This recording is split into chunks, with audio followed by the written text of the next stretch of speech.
Olá, você sabia que aqui no Brasil o Instituto da Legítima Defesa é extremamente subjetivo e caso o indivíduo que se defende, sendo originalmente vítima de um crime, não o faça de modo absolutamente preciso, acabará ele, de vítima, passando a condição de criminoso e sendo penalmente responsabilizado por sua conduta?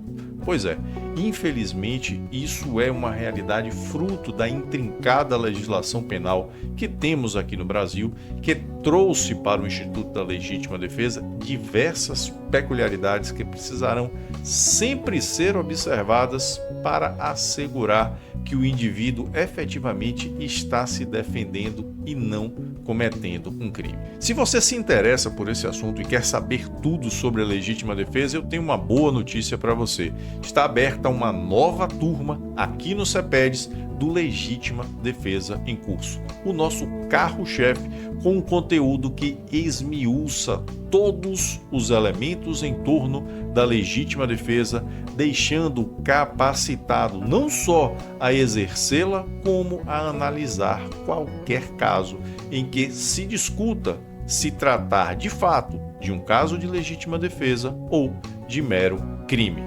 Clique aqui no botão Saiba Mais e venha conferir o nosso conteúdo. Eu te espero por lá. O ministro que, no início do ano, logo após os atos, era um dos maiores entusiastas de se esclarecer todos os elementos em torno daquelas ocorrências, dos atos depredatórios, que tudo deveria vir à tona e tudo deveria resultar em punições, agora sonega imagens. E ao sonegar essas imagens, ainda que tenha utilizado aqui uma justificativa que é errada, que é legalmente errada, e é disso que eu vou falar já já, legalmente errada, ele deixa claro no ar a possibilidade ou a desconfiança de que não haja boa vontade para a divulgação dessas imagens. Afinal, a CPMI hoje está avançando em apurações que não são favoráveis, muito menos convenientes ao governo. Está ali começando a surgir uma série de descobertas que, não só em relação lá ao GSI, que foi flagrado ali naquelas imagens, mas em diversas outras ocorrências que dão margem à leitura de que as coisas podem não ter sido exatamente como a narrativa oficial disse que foram. E aí, quando o senhor ministro nega a divulgação dessas imagens, fica a impressão de que ali pode existir alguma coisa que não deva ser evidenciada, que não deva ser descoberta.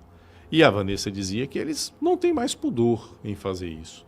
E que fica muito claro que eles fazem o que quiser, na hora que quiser, com a narrativa que quiserem, porque não há contestação. A gente sabe, né? Boa parte da esquerda sabe muito bem que se direciona a indivíduos que não têm uma capacidade de contestação mais acurada, são indivíduos que não têm um histórico de amadurecimento intelectual para contestar narrativas oficiais de governo e que vão ignorar as suas incongruências. Ele diz uma coisa hoje, diz uma coisa agora no início do ano, diz outra coisa agora, e a massa de sectos desse tipo de ideologia não está nem aí para essa incoerência. Hoje a grama é verde, amanhã ele diz que é azul, depois de amanhã que é vermelho, e todo mundo está aplaudindo, achando que é isso mesmo. Eles sabem que eles se direcionam a isso. Só que eles estão perdendo um pouco a mão e esquecendo que hoje existe uma grande parcela da população que já tem esse amadurecimento, que já tem esse desenvolvimento intelectual mais acurado e que consegue perceber esse tipo de coisa.